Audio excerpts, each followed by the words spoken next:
got it now. It's Rangers Suarez versus. What's up? Why can't I find it? Welcome. We have a big pod today. We got 5 out of the 6 people in today. I wonder who's missing. What's up, everybody? Welcome to the Shot Sports Podcast. Shocker. Grab a drink, a snack. I really thought he was going to be here this week. Sports, where we'll do a deep dive of the world of sports. Whether you're a casual fan or a diehard, we're here to bring you the latest, the best analysis, and the hottest takes. Go ahead, subscribe, share, and even comment. We appreciate all the feedback. Hit the like button for us, and tap the notification bell on the right so you can be notified whenever we drop, so you don't miss one. Today we got on the podcast. We got a big pod today. We got Nazir, Sam, Drew, and Chris. So how's everybody been doing? Because it was just me and Chris on Tuesday. I wonder who we're missing. Unbelievable. What a guy. But man, I'm gonna get on his ass when I see him. Hey man, he works third shift though, don't he? Doesn't he work overnight? I mean, so do I. So does Chris. Nolan is off today. I don't. Wow, bro. Hello, everybody. You got an insider.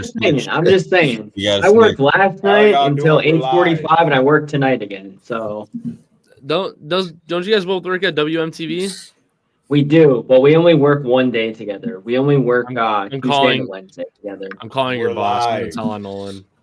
Okay. Yeah, I'm sure Maria will pick up the phone for you. Anywho, how are you all doing?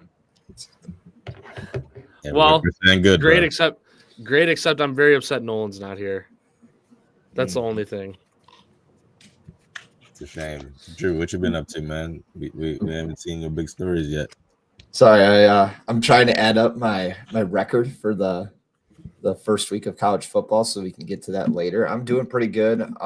Nothing too crazy on the stories front, but I will probably be working the Packers Thursday night game a week from today. So Hey, that should be Okay. Drew, Yeah. can you give us your reaction on Micah Parsons right now? all right. This is better than the holding the phone crap. So I know it's a little late. I like it. Obviously, you're not going to find someone who says they don't like it. If they hate it, they're a Jerry Jones fan. But I like this trade. I like how Packers are going to be able to fill the defensive tackle spot with Kenny Clark leaving at a cheaper rate, even though they are going to be throwing a lot of money at Micah Parsons. I think that they have the options there where they can hold on pretty well. I guess if you look at I was kind of surprised that the media ran with it as much as they did. They are full on Packers believers now. And that I don't think that we've had the media on the Packers side in terms of like they think they have a Super Bowl chance since probably when the Packers went 15-1. I think that's the last time the media legitimately thought the Packers were Super Bowl contenders. So it's weird to have them throwing that around more often. I don't mind it. I think it's going to make things more exciting for the Packers this season. It definitely adds a storyline into everything. Overall, I'm happy about it. I had people in Canada when I was there asking me about the Micah Parsons trade.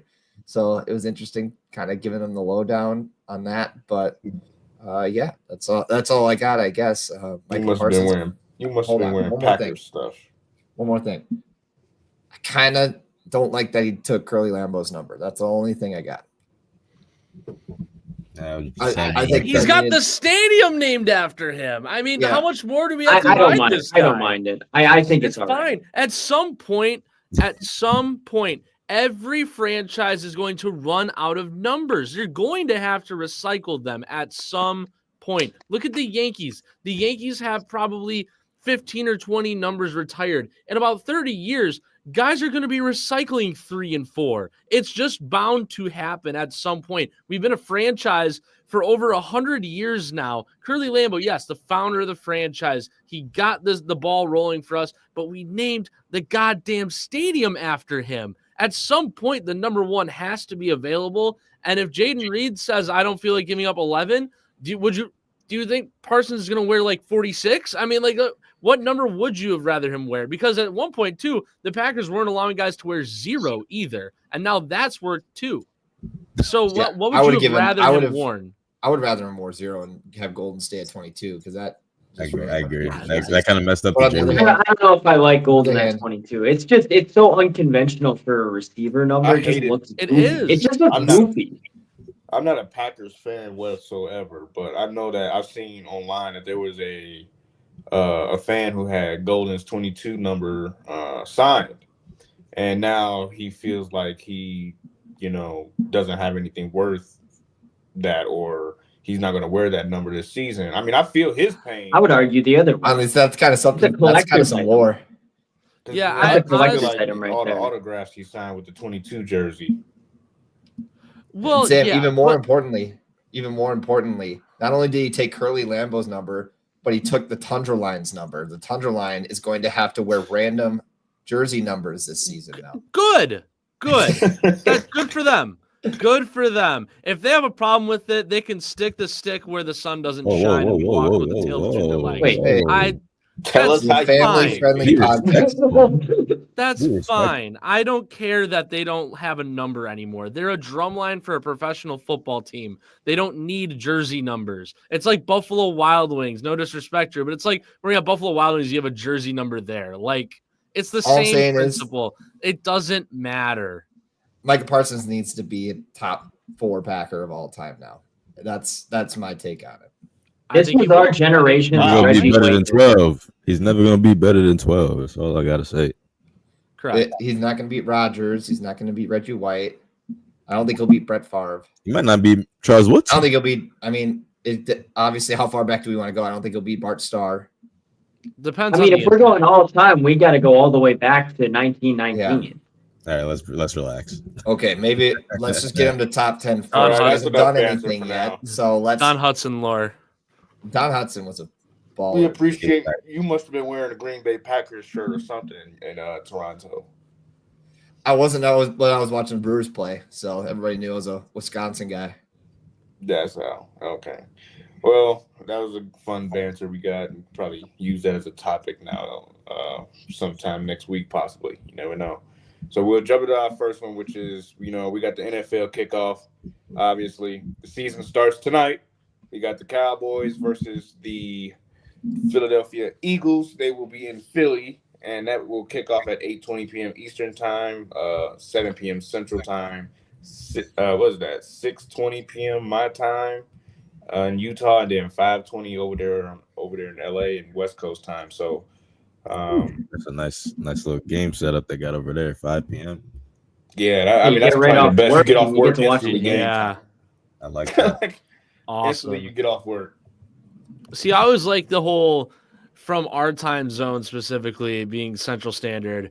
I always like the ability to the second I leave church in past years throw on Red Zone the second I leave church. Now I don't know. I don't know if I'm gonna re-up my subscription for Red Zone. I think it's still worth it, but I always like the whole aspect of I go to church, spend time with the one and only the Most High, right? And then I get to go watch football the rest of the day. It's a great day. Praise God, by the way. But yeah, bro, yeah. I think Red Zone is out the window. It's gone to hell, which is unfortunately. But look, tonight's game, Eagles, Cowboys. All right, let's talk about it because I think this is going to be a lot closer than people think. You got CeeDee Lamb, you got George Pickens now. They still don't really have a running back. I don't even know who their running back is. Like Williams or something. Jay Williams. Javonte Williams, maybe. Javonte Williams. Yeah, Javonte Former Williams, Jay Blue. It's Bronco. kind of like a tandem. I don't know if that's going to be enough to get past, the big guys up front on the Eagles D line, but It's not. Yeah, Prescott's Devontae was back. with the Broncos, and he wasn't really. we're going to see what the new coach can do for the Cowboys, and I don't know if that's going to be a lot, but I think the Eagles come out with a bang tonight, and it'll be a lot closer than people think because Dak Prescott's no pushover, bro, when he's healthy. So, and CeeDee Lamb and George Pickens. He has George Pickens now, so that's just going to be an issue. On the in the slot, especially if CeeDee's lined up at the slot, it's going to be ugly. But so yeah, I think I got Eagles tonight, but counted as a small score, not a large score margin. I'd say like 24-21. My question is for you then, because Dallas obviously just lost Micah Parsons on the defensive side. What's going to hold Philly from scoring, I don't know, 31, 35 points in this? Well, when you're when you have first of all, they're division rivals. Second of all, they've been practicing all summer to stop each other by watching film on each other that they have from like past. I know they have a new head coach, which is going to be pretty difficult, but I'm pretty sure he's an in-house signing, so he's going to be pretty much doing relatively the same things that they've been doing in the past. So I'd assume that it's going to be pretty close because it's always close the first game of the year. I feel like I don't remember the last blowout we had week one, game one. So I mean, last year everybody's gonna have to kick the dust off. So Right. I think So- that it's gonna be rough for both teams. it's going to be pretty close in my opinion. Maybe they blow the socks off of them. I mean, I wouldn't mind that. That'd be kind of fun to watch, especially with Jerry Jones being in attendance. I assume that'd be kind of funny. But I just feel like as a division rival, you're not going to be able to blow them out game one of the week one. You know what I mean? So maybe they will. Maybe I'm wrong, but I just assume it'll be close. Well, considering Philadelphia right now is an 8.5-point favorite according to Vegas, I think this one is probably going to lean much more in favor of being a 2-score game with the Eagles taking down Dallas. It's in Philly, never an easy place to play, and especially considering that this Cowboys team might be a little dejected following the exit of Micah Parsons and the exit of other guys as well. This might be a recipe for disaster here for Philadelphia, but look at this. Think of this, though. I think, Naz, you're on to something with Dallas isn't just going to get slaughtered in this one.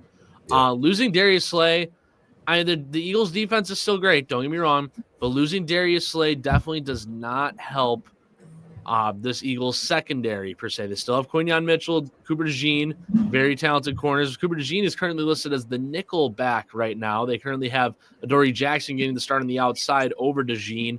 The safeties, Reed Blankenship and it's Sidney Brown. Sidney Brown, not a lot of experience, and there's another rookie behind him, and Andrew Makuba. Luis Cine still on the IR. So the Eagles' defense, especially in the secondary, is losing quite a bit of production in the form of Darius Slay no longer being there. So this game, especially with how pass-heavy Dallas is going to be, I'm pretty sure they're going to be a little closer in this game than we might think.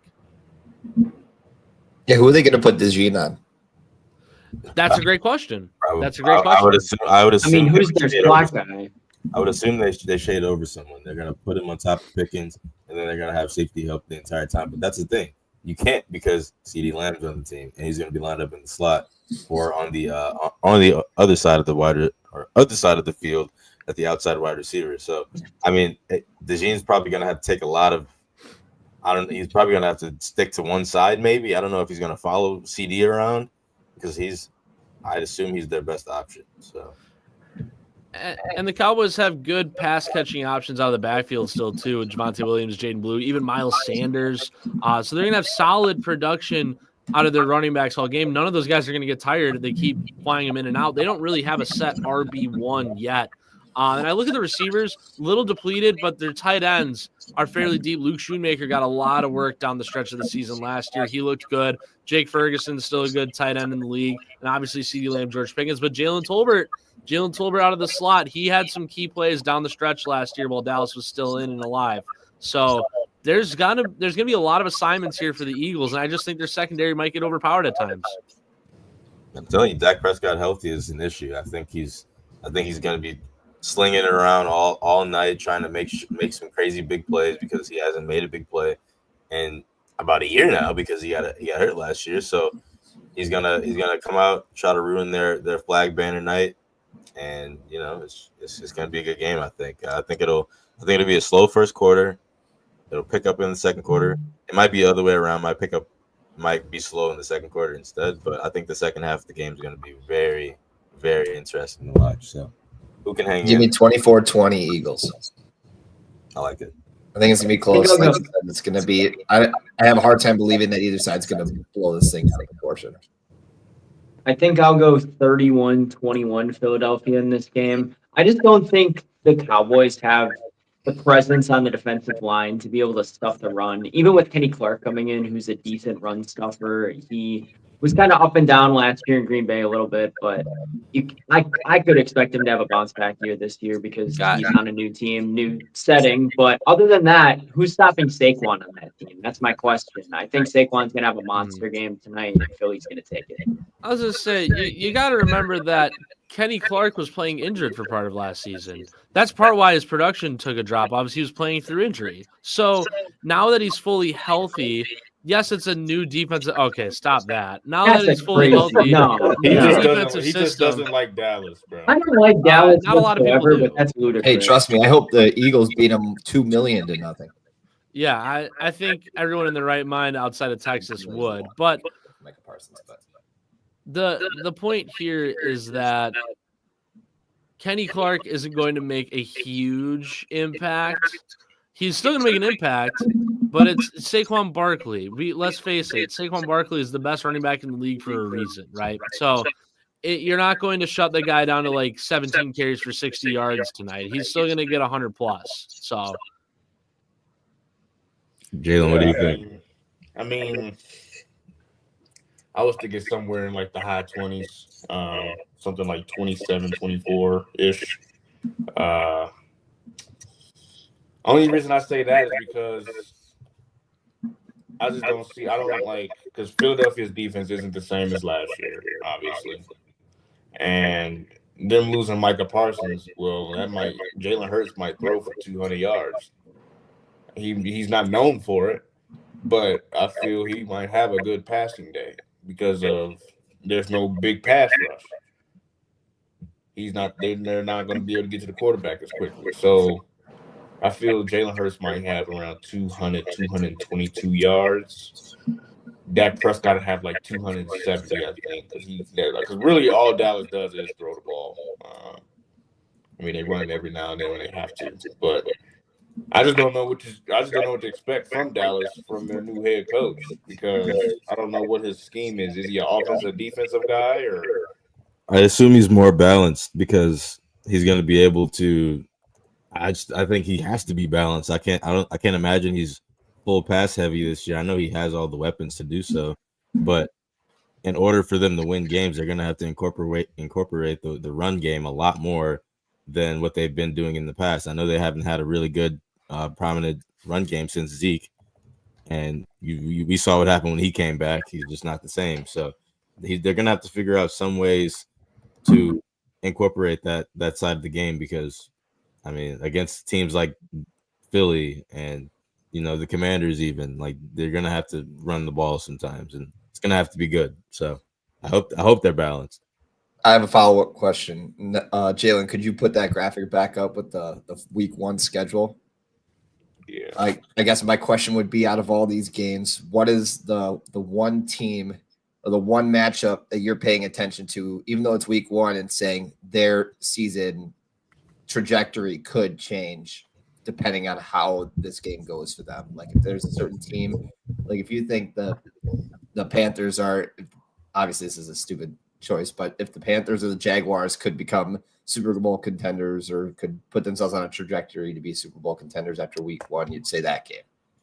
Obviously, no bias. because neither of them are going to. Yeah, well, no bias, but I think it's Lions-Packers, dude. I really think it is. A lot of people, like you said at the beginning, a lot of people are riding the Packers to their Super Bowl contender motive, right? Like, and rightfully so. They just brought in one of the, I would say, in the single digits, only players in the NFL that can genuinely change the trajectory of a team in that way, right?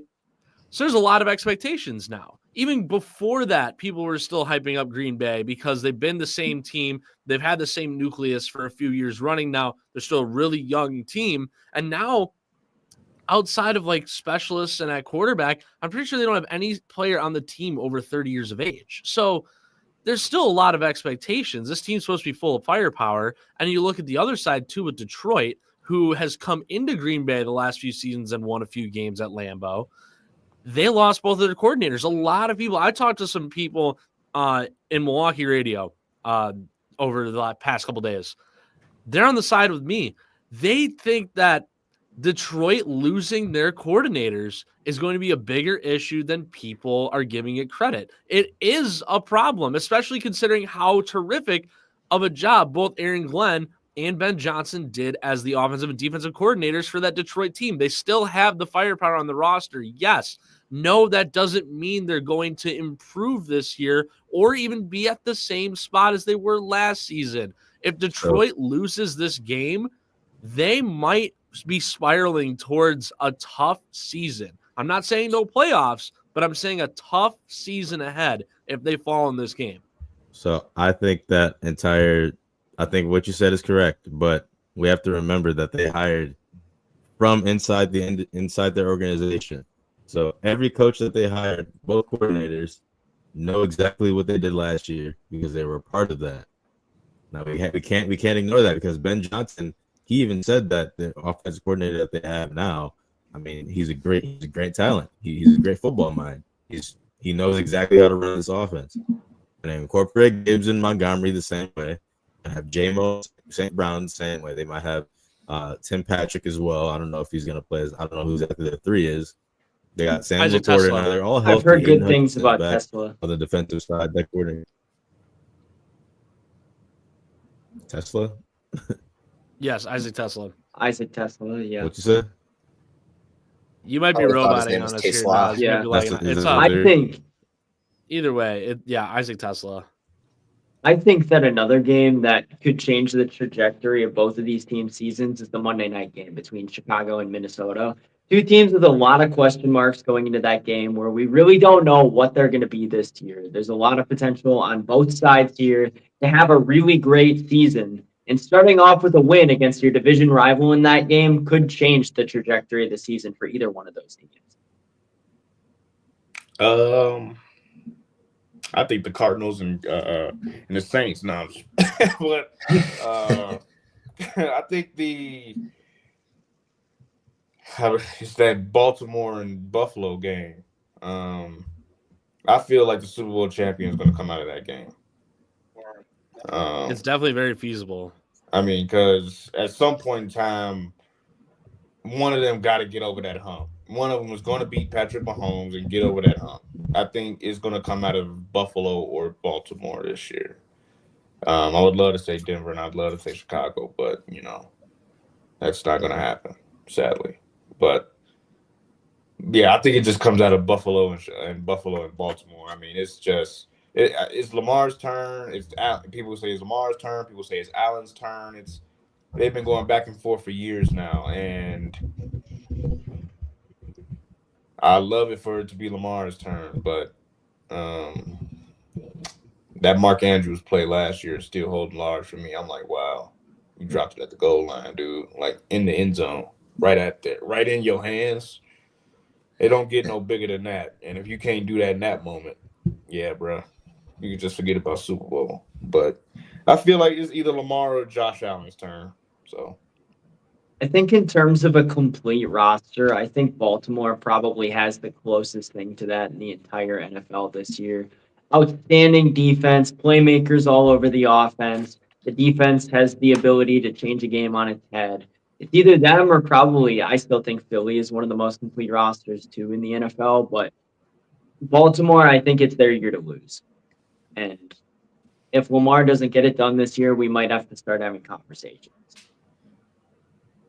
Man, this is gonna be a really fun week one, though. Just looking at everything, I mean, a sneaky one could be that Houston LA game. That could be a sneaky fun game. Another one I also like too. I think We're going to start Seattle. holding the same standard to Josh Allen. I can agree with that. That's fair. I mean, That is you're fair. not wrong. You're not wrong. you're not wrong, but I mean, Lamar has 2 MVPs.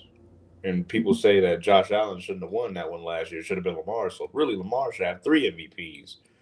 So there's a different conversation when you're talking about a guy who wins MVP every season and a guy who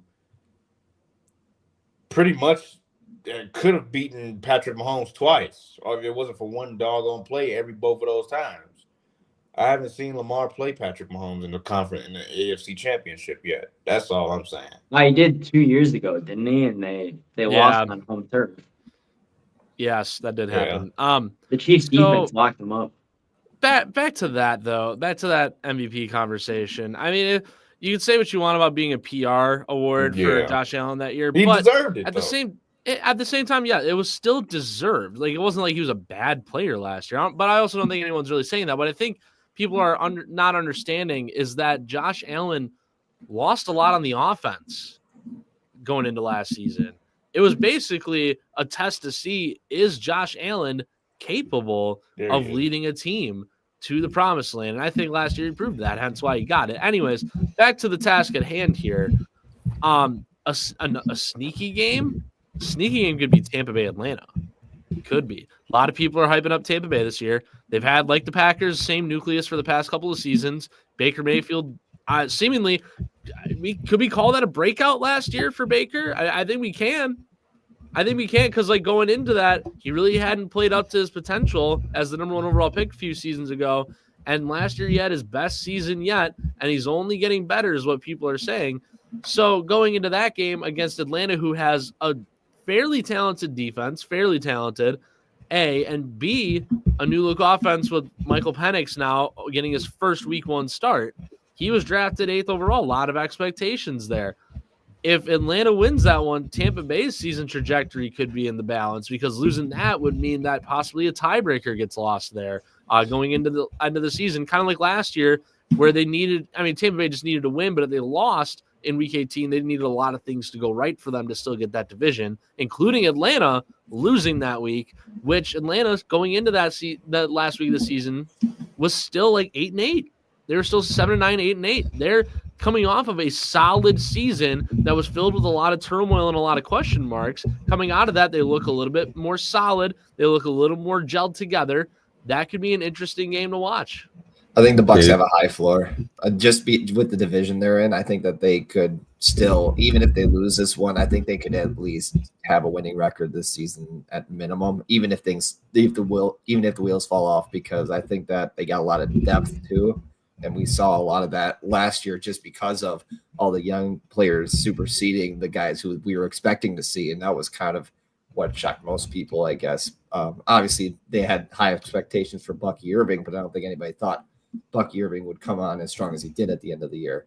Did anyone answer my question of when are we going to start putting Josh Allen on that same pedestal as Lamar Jackson needs to prove something?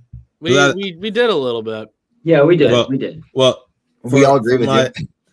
Yeah, we don't disagree. All I see, I know. I'm just saying, Josh Allen 0-4 against Mahomes. I know he beat Lamar, cool, but I mean, he still has so much to prove. He hasn't gone to the Super Bowl at the same amount. He's this media loved. Everyone in the media loves Josh Allen for some goddamn reason.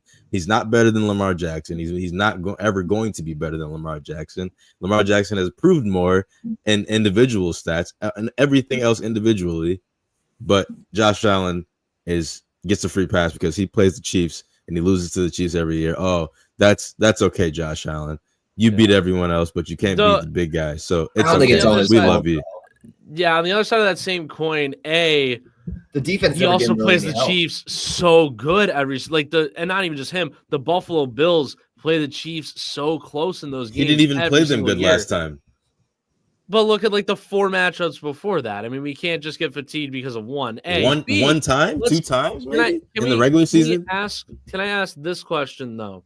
When are we going to stop comparing quarterback versus quarterback matchups like they're boxers or like they're MMA fighters? There's still 21 other guys. And I mean, if you include the special teams, there's still 32 other guys on the field that have to do their assignments and make you do it. You do it in MVP race. You do it in MVP race every year. That's what you have to do. But you got to look in the context, though. The context says it's not always the quarterback's fault. More often than not, it's actually not just the quarterback's fault. No, he didn't. So in hindsight here, why do we still try and use that as a comparison to see which quarterback is better when more often than not, it's not because one outperforms the other that wins them the football game. It's because there's 32 other gentlemen on the field that actually get their jobs done too compared to the others.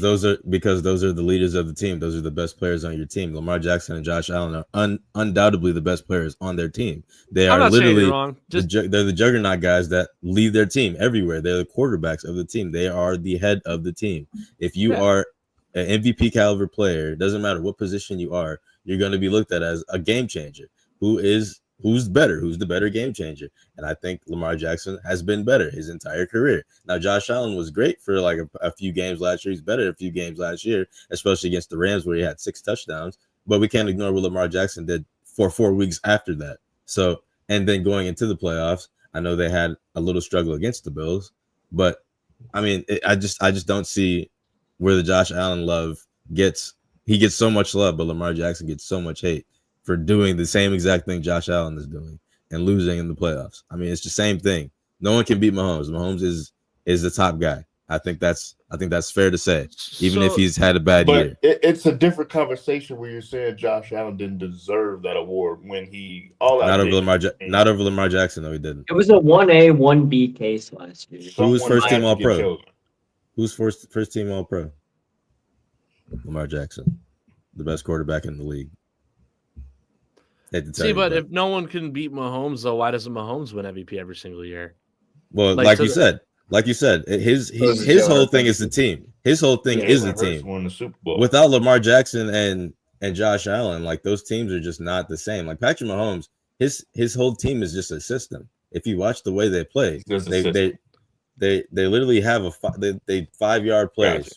It's easy. I'm not saying Mahomes is bad, so I don't know why you're shaking your head like that. But I'm just saying he could have won MVP last year too.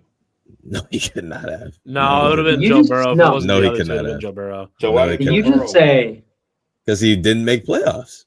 Because his team went 9-8 last year. Did you see his defense last year? He would have won it last year if he made playoffs. He didn't make playoffs. Is it the MVP award the most valuable player? It's in the regular season. Correct. Yes. Yeah. Correct. Unfortunately, though, team record does play a factor there. Yeah, team record plays a factor if you're the head of the team. And both it's not just Allen and Jackson had incredible teams last year. Joe Burrow might have had better stats than they did. They went 9-8 at the end of the day. They didn't make it over the Broncos last year. You think he deserves MVP? No. Unfortunately, he doesn't. So I think Patrick Mahomes, he's a great quarterback still. I think his crazy throws are a little bit past him right now. He's a little older now, but he can still do it. But no, he should not have won MVP last year. I don't think that even makes sense for him to win it because at some points he wasn't even the best player on his team last year. It was more on his defensive side where they had the best players. So, I mean, bless you. But I think, Josh Allen and Lamar Jackson, they were 1 and 2. Literally, they're 2 and 3 in the conference last year by team. Josh Allen was 2, Lamar was 3. I mean, those are the better quarterbacks with better stats. They let their team to the playoffs. I mean, you got to go with those two. And you could have gone with Saquon, or Joe Burrow was 4th. I'm pretty sure. So you also have to think about the expectations that the Bills had going into last year. You have to remember they were looking like they might have been 3rd best team out of the playoffs. Division. Yeah. A lot of people didn't think that they were going to make it as far as they did. People thought the Jets were going to be without Stephon Diggs. I still don't know where that comes from because they still have Josh Allen. I don't think that. I genuinely people thought the Bengals were going to make it over them, and I just didn't see it. They literally traded their number 1 wide receiver. Okay. Who Stephon Diggs? Going into last year, their wide receiver 1 was Khalil Shakir. That's what the concern was. We knew who Josh Allen was that entire time. It's just that we didn't know who he was going to be throwing to and whether they were going to be worth anything. Because Jordan Love and Josh Allen are not the same player, but when Jordan Love's throwing the ball to Dontavian Wicks and Romeo Doubs and Jane Reed, who are dropping the football all the time, it ruins his stats. That's just how it is. I mean, I guess, but I don't really. He was still going to be good without Stephon Diggs. I don't think Stephon Diggs is a game changer in my opinion. I just don't think he is. He's better than miles ahead of Keon going into last season, right? Let's put ourselves back in the shoes of going into last season. Much better than Keon Coleman. We didn't know what Keon Coleman was going to provide. He didn't have the strongest preseason. He had injury issues in college. We didn't know what Keon Coleman was going to provide. We knew that Khalil Shakir was nothing more than a slot receiver. So how was he going to react to being on the outside? He's good. He's good going into last season. Better, probably. I think I'd rather have Kincaid than Andrews, but at the same time, you don't just rely on your tight end to carry the offense. I mean, last year, going into last season, not career-wise. I'm talking about name value alone. We're not talking about name value. We're talking about name value right now. We're just all we care about is how good, how valuable they are to offense. This has nothing to do with name value. This is all play last year, beginning of last year. What did you see going into Bills and Ravens? The moral of the story is the Bills did not have any firepower at the skill positions going into last season. But they had Even everything James else. Cook, James Cook is good. Yeah, he is good. I'm saying No, we knew he was good last year. But- And the O-line Josh Allen had last year was good.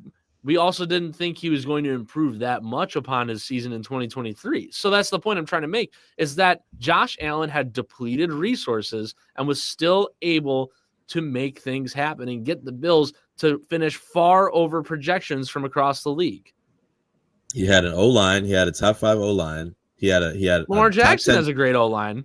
I know, but I'm talking about the Bills right now. Going into last year, I knew the Bills would be pretty good. Their division's not good. Their O-line's good. Their defense is pretty good all around.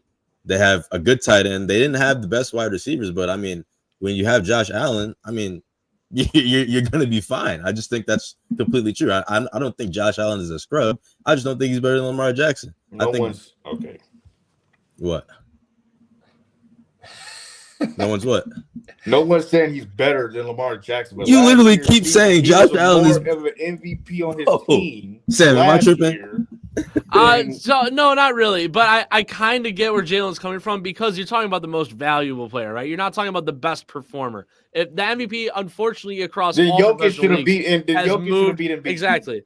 So unfortunately, across all leagues, the most valuable player award has turned into who was the best performer in the league. And that's happening in baseball right now. If that's Too. the case, We're talking about Jokic should have Shohei been Ohtani MVP over versus Shea. Kyle Schwarber. So Lamar Jackson and Cal Raleigh wasn't. versus Aaron Judge. So Lamar Jackson wasn't the most valuable player on his team just because he had Derrick Henry in the backfield. If you were to have switched places between Josh Allen and Lamar Jackson last year, I think Josh Allen would have performed better as a Baltimore Raven than he would have as a Buffalo Bill. The fact that he was still able to take the Bills as far as he did is the reason why he was a much more valuable player than Lamar Jackson was Last season. last year. No, That's Lamar. the You put reasoning. Lamar Jackson on the I Bills get too. both sides here. Oh. Lamar Jackson on the Bills as You well. put Lamar I Jackson don't- on the Bills. He's doing the same thing almost. Maybe not to that high as a level, but he's still doing producing the a point. lot more. That's the point. Switch That the kind of places. validates Sam's Who's going to have point, though. more value to the team? Yeah, who's going to have more value to the team? Who's going to add more value? Who's going to help the team improve more when you switch places? I think it's going to be the same each way. It more than certainly probably would be, because of how talented both guys are, but it's so nitpicky because it's just between those two who was going to add more value, and it just so happened to be Josh Allen. That's what the voters decided, and I would have agreed. But I get your point too, where Lamar Jackson was the all-around better performer. He was the all-around better performer from a numbers standpoint, but that's not what that MVP award is supposed to be about. It's supposed to be who is the most valuable player to their organization, along with performing well.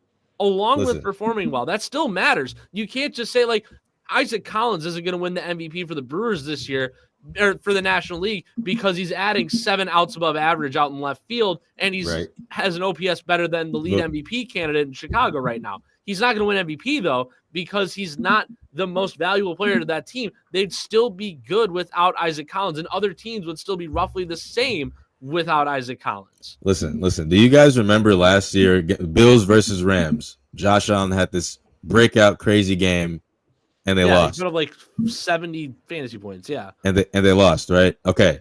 Now, everyone that game was saying, oh, my God, Josh Allen did that. Oh, my goodness. And then they lost. Now, I remember telling everyone in the chat, there's 4 weeks left in the season.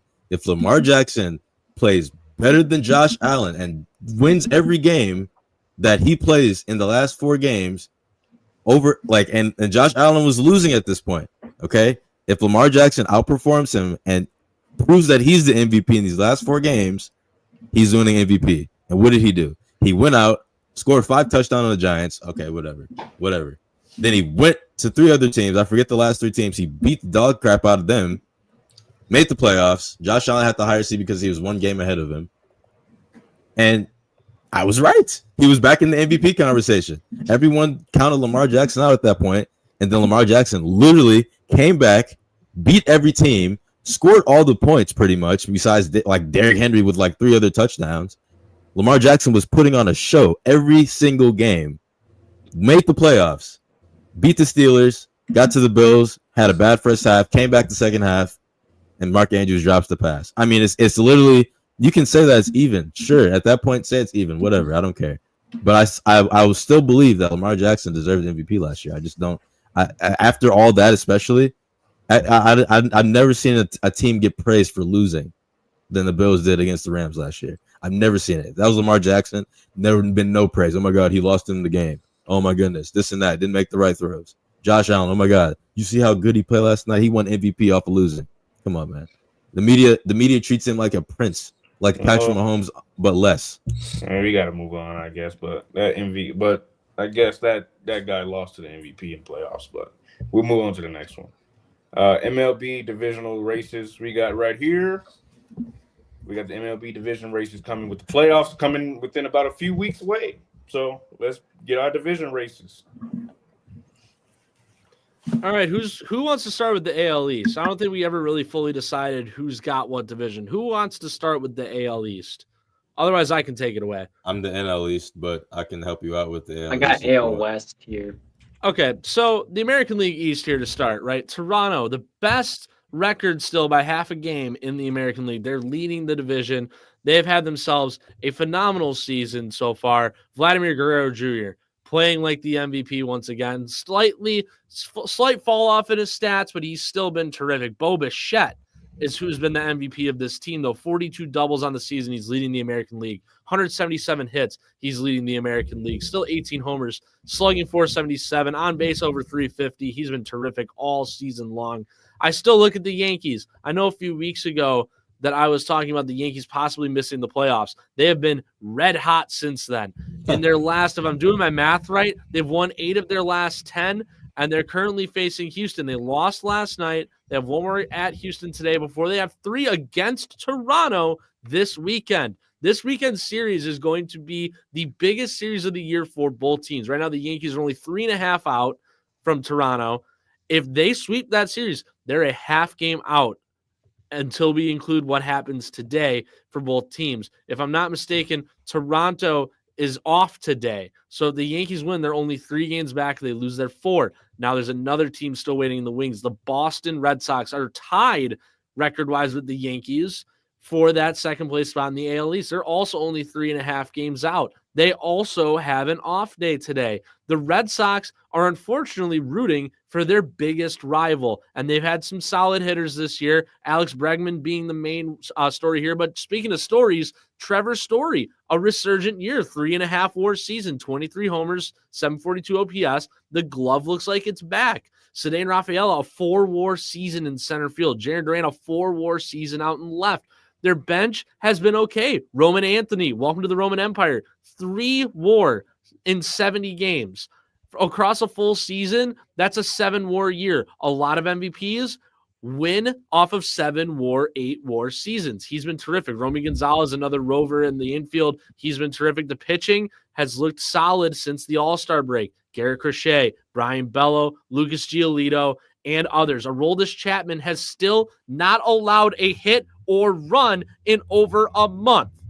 He might have allowed 1 hit in the last month.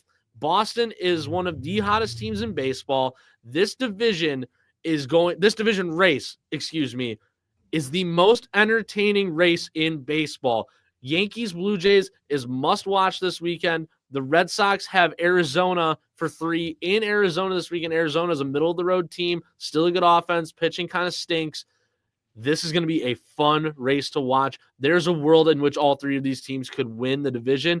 And unfortunately, one of these teams might miss the playoffs because Houston and Seattle and Texas, who is red hot right now, are still hot on the Red Sox and Yankees tails. Interesting race. Going to be fun. Your best. We Drew, your mic is muted. Yeah, we Mike's cannot hear you, muted, Drew. buddy. I guess I should claim a division, shouldn't I? I'll go AL Central because I've seen a little bit of the AL Central recently. I was just in Cleveland on Friday. Front runners, the Tigers, they they did enough against the Royals to put them away, I think, in terms of the division race that in their most recent series. Even though they're on a rough stretch, they've been very shaky. They have very strong pushes, and then they have very My low pops does know valleys. baseball. But yeah, I mean they're fine. The Guardians and Royals are still interesting in the wild card race. The Guardians just went and picked up 2 out of 3 against Seattle at home.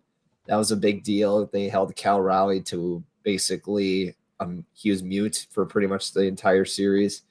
The Royals, man, if they can just stay healthy and they can get some of that hitting going, they will be a fun little wild card team if they can make it. But I mean, it's kind of tough to see because there's probably about 5 teams in that wild card race right now. So I think that if there's going to be anybody that comes in the wild card, if I had to pick one of either the Royals or the Guardians to make that wild card, I would have to say the Royals, just because they have more going for them overall. So I think if anything, the Royals have a chance. The Guardians obviously still have a chance, but I don't think they make it.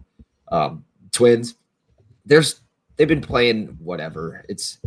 I think everybody had a little bit higher expectations for them, but what were you going to do once you had your entire team depleted at the deadline? So that's a tough loss for them. But White Sox, I mean, they're fun. They're chippy. It's little, they're gonna bite your kneecaps a little bit. They're a young team. Hey, as David fun Pollier tells baseball. us every single day, Colson Montgomery is next bro. up. He acts like he's second coming of freaking Aaron Judge or something. Well, he's been hot. He's been He's great. been hot. I mean, Cole Horton has been hot. We don't call him Cy Young. Why not? I'm joking. Relax. All right, who would like the AL West? That would be me. So Hey, Chris. starting off the top, we got the Houston Astros. Kind of middling to start the season, got red hot June, July. They've kind of been tapering off a bit from that, playing about 500 balls since then. Good roster. They added Carlos Correa back at the deadline. Good team. They could make some noise come October. Not as nearly as stacked as their previous years, but there's still a lot of firepower here if they want to make a deep run. I think the Seattle Mariners, they've gone on runs this year. They're kind of a spurty team where they'll go on a hot streak and then a cold streak. Right now they're on a cold streak. They just got swept by the Rays this week, which is really discouraging when you're trying to make a playoff push in September. I think this roster is very talented. There's a lot of talent on this team, a lot of good players. They made aggressive moves at the deadline to try and go for a World Series push. My brother, who's a huge baseball fan, has them as a World Series favorite has the Mariners as a World Series contender in his eyes, which I don't know if I necessarily agree with that, but there's a lot of talent on that team. The pitching hasn't quite been as good as they're used to, but the hitting's picked it up a little bit. Cal Raleigh obviously is in the MVP conversation. Texas is a team who's hanging around the wild card spot. There's 3 over 500 right now, 5.5 back in the division. They're just pitching, and more pitching. That pitching staff is really, really solid, possibly the best in the MLB. But the hitting core, on and off, they got Corey Seager still there. Marcus Semien has star potential, even though he hasn't quite lived up to it in this year, especially. But I mean, if they get hot, and we got all 6 now, but what's up, fellas? He made it. But Is it and then obviously the Angels and the A's are still a ways off from contention, but definitely for sure 2 teams that can make a run in October if they get hot in that division. Well, everyone, this is the full podcast. All 6 guys on here together. This has got to be the first time. This is the first time ever. I'm pretty sure. This has ever happened. Hey now. This is your full Shot of Sports team. Oh yeah. Yes. Does it feel good? Does it feel good, guys? Does it feel like heaven? It feels like think home. so. What are you talking about? Yeah, this I feels like think back so. in the studio. Yeah, No, guys. did Josh Allen deserve the MVP last year? yes. I don't want to get back into this. Now I got to edit. No. Anyways, In one word. Drew's- Yes. All right, that's enough. All right, Move on. We got to move on to, we'll do the rest of the MLB divisional rankings. We could possibly do that tomorrow as well, since we need some more to talk about tomorrow. We'll do the NL side tomorrow. we don't. Well, yeah, we really don't, but You know, we wanna. We can though. We can though. We wanna will. just get back to the topic that we had at hand instead of having to cut into other things. But we'll jump into Drew Best's college picks. Yes, Oh, Drew, what's your Here we record? go. What's your record right now? You guys ready for this? All right. What's your God. record right now? I'm Hold kind on. of scared. I'm kind of All right. scared. Hold on. I'll tell you how many games there were last week. 4 and and I'll 30. Have you guys predict the record? There were 92 games total last week. You guys predict my record. 92 total games. 92-0. I wish you No, were right. definitely not that. 22 and I'll 70. go 78 and 14. I got 15 and something. All right. So Drew, I'm gonna the give you a number- funny number. I think you went 69 and 23. Yeah, all right. freaky Well, ass. I think you won I'm like not about a, like I'm not a 40 total games, dud, 5 Sam. games. All right. My record for the week was 79 and 13. Oh, that was like an off. Bro, Like an I was off. one off. Yeah. All right. So Whoa. some wins that I'm proud of. I did pick TCU to beat North Carolina. Very happy with that. There was another one that I felt pretty good about. 86%. That's a B plus. Yeah, it's not bad at all. I'm off to a good start, I think. I was rolling really hot on Friday. I was 16-1 on Friday. The only one I got wrong was Boise State getting destroyed by South Florida. It's I funny, like too, my because Wyoming South pick a Florida- record. Yeah, it's funny because South Florida looked like the worst team in college football in that first quarter, and then scored 31 unanswered like it was nothing. All right. Funny. Yeah, game. I'll College tell you- football for you. I'll tell you all my losses. So first of all, obviously Boise State. That was the only one I lost that day. How did Tarleton State beat Army at Army? That's a great question. What Yeah, happened interesting. there? Yeah, I don't know. Unbelievable. Well, mid-major schools, those are like toss-ups. Yeah. Georgia Tech beat Colorado despite putting out a punt returner with a quadruple XL jersey That was on. freaking surprising. Auburn beat Baylor. I had Baylor in that one. Probably was a dumb idea. I did pick Ohio State to beat Texas.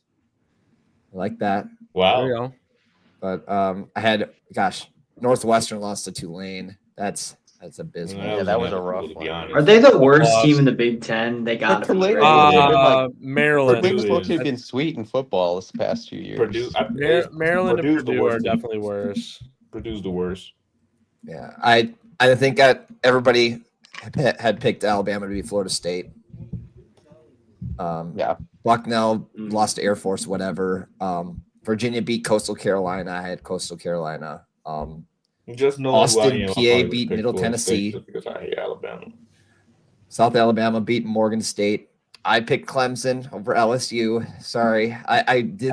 As any man of culture would. I mean, I think we all thought that Clemson was going to be a little bit in closer their than house. them. You would have to think. Yeah. But Clemson and should have then won that game, bro. Utah beat UCLA. That's honestly, that could have been a Utes. toss up. And then I Did- picked did Notre you- Dame to beat Miami, and that didn't happen. Those are all my losses. But So I yeah. missed it. Did you ride with Tommy football in Florida State, or did you ride with Alabama? I picked Bama in that one. Who Yeah. was I right? didn't pick a whole lot of upsets. Lee Yeah. Corso. Yeah. Yeah, but I mean, I was okay with that. I mean, that was the only. There was no other games for me that stuck out where I was like, man, I picked really well there because a lot of them obviously were favorites, but I didn't pick many upsets. At this point, I mean, for the season now, I'm 83-14 after going 4-1 in week 0. I got to go look into the week 2 stuff. It'll be really interesting. I think that overall there's going to be not as much contention, I guess. Next week, I think it's going to be easier for me to pick games. Michigan, Oklahoma is the one I'm keeping my eye on. That's the only top Cyhawk 25. game is going to be tough. Texas still has stuff to prove against Michigan Iowa State's State. gonna beat. I think Iowa State's gonna walk Iowa, bro. I'm sorry. I don't think it's going to be a walk in the park, but that's certainly going to be a fun game to watch. Is that one in Iowa? Is it Iowa Kansas City? State? Iowa State's Iowa at State. Ames. Oh yeah, give me Iowa State. What's the Sam quickly? What's the line? I'll do. I don't Let do me look that betting up lines, for but you. This I is don't not do betting betting lines. advice. Over under is Purposes, probably but like Not financial 32. advice. I'm picking. All right, not gambling advice. This is But not I betting think that- advice. Iowa State could score a lot of points. Gambling's illegal in Wisconsin, Mr. Best. I'm not going to get this banned. I promise. I always go to CBS. CBS is always the best. But here we go. Fox Sports has got it. I'll never 'Cause it forget is- the I'm pretty first sure it's Talk Talk big. he did. Sam I'm- pulled up the betting odds, and I'm like, "Are we gonna get screwed by the FCC now?" No, you don't get screwed by them. I mean, it's better to say that we're not giving advice because we're not. We're just making our own picks. But you look at national networks, they don't have to do any of that. All they do at the bottom is provide the, if you're someone is struggling, call this number, right? Or like, do this responsibly. Gambling advice. So they do their due diligence. Like, we don't have that ability, so that's why I always did it. Like, whenever I hosted, I always said, like, this is not advice. This is not financial advice. These are our picks, things like that. So, but right now, let's look at the lines. Iowa State is currently the favorite at minus 3.5 against the spread. Straight money line is minus 162. Oh, they're winning 31-17. The over-under is currently slated at 41.5. Fox Sports is predicting Iowa State 28, Iowa 23. So they think it's going to be a little closer than what you're giving them for, Jalen. Man, that's crazy because 31-17, 31-14. And I've seen Iowa State play Kansas State. When I was watching that game, I was like, Iowa State looks darn good. Even though rivalry games are always close, but it's going to be tough. Yeah, Iowa State playing 2 straight rivalry games. Granted, one of them was in Ireland, but it's still, it's Farmageddon in that one, and then this one is the Cyhawk. Rocco Becht, we talked about it before week 0. I liked Rocco Becht going into this year. I still kind of want to stand by that. I still do. I think he's a pretty polished quarterback, and I don't think the weather conditions were in his favor in Ireland. But, man, he did not look that good. He did not look good, and I'm hoping and praying that my prediction that Rocco Becht could be a sneaky, at least Heisman conversation, not a candidate, but at least a talk about it, still stands. So I kind of have to roll with Iowa State. But I'm Big Ten. I'm a Big Ten truther. The Big Ten does good. I'm happy. All right. Final follow-up question for everybody is the Badgers defense good, or is Miami of Ohio just horrible on offense? Badgers Miami, defense Ohio is is just horrible of offense. I think both things can be true here. Did the Badgers have a fantastic defensive performance last week? Yes, they did. Did Miami of Ohio have a horrible, and I mean a horrible, offensive performance? Also, yes. I think the Badgers defense has definitely improved upon what it was last year. Last year was downright abysmal at times. But I think the Badgers, you got to consider their opponent before anything else. if the Badgers play like they did against Miami of Ohio last week, like this week will be their last win of the season. I'm not kidding. Like we are in for a rough season if they play like they did last week. I don't know. Because If Miami was supposed to win the MAC this year, and they still are supposed to win the MAC this year. So holding a potential conference champion with a winning, like a record of projecting like 9-3, 10-2 to 0 points, and correct me if I'm wrong, that was under 100 total yards of offense, right? It was barely over. It's like 115. Yeah. So holding a potential Group of 5 conference champion when you are a bottom of the basement Power 4 team, doing that still means that there's a bright side possibility to this season. It's not over yet, but their defense is good. It is good. The young guys played up to their expectations, especially the expectations set by the older guys. But I struggle to believe that the Badgers defense is bad. I don't think they're going to be good this year. I don't think the whole team is going to be good. But the Badgers defense is not bad. Miami, Ohio's offense is good. It's not the best in the world, but it's still good. They're still projected to win a conference. We are a good defense. All right. Well, I'll go with that. I think that's fair. That's fair right there. all right. Well, we'll end that there. We'll be getting Drew's college picks next week and see how well he does next week. So we're gonna jump into final thoughts. I think we got to start with Nolan. Nolan hasn't had a word out here in a couple months. I was on last week. He was on last week. Yeah, He was. He He was was on on the Thursday. day of the Parsons trade. He was on the Watch day. your mouth. Watch your mouth. Disrespectful. All right, damn. He sent this video, you didn't. And he had a video on TikTok. Yeah, I apologize. I didn't that- have a video on TikTok. I apologize that we didn't get the group of 6 here for long. I slept right through my alarms, but you know how it is overnight shifts. My body on the off days just gets kind of wonky. So, Graveyard. but we made it. But yeah, I'll just give my Thursday night football pick then, I guess, for this week. Yeah, let's just do that. I think I mean it's going to be hard to bet against the Philadelphia Eagles, but I think this is going to be a lot closer game than people are expecting. Like I think the Eagles are going to pull That's this what one I out said. in like the fourth quarter.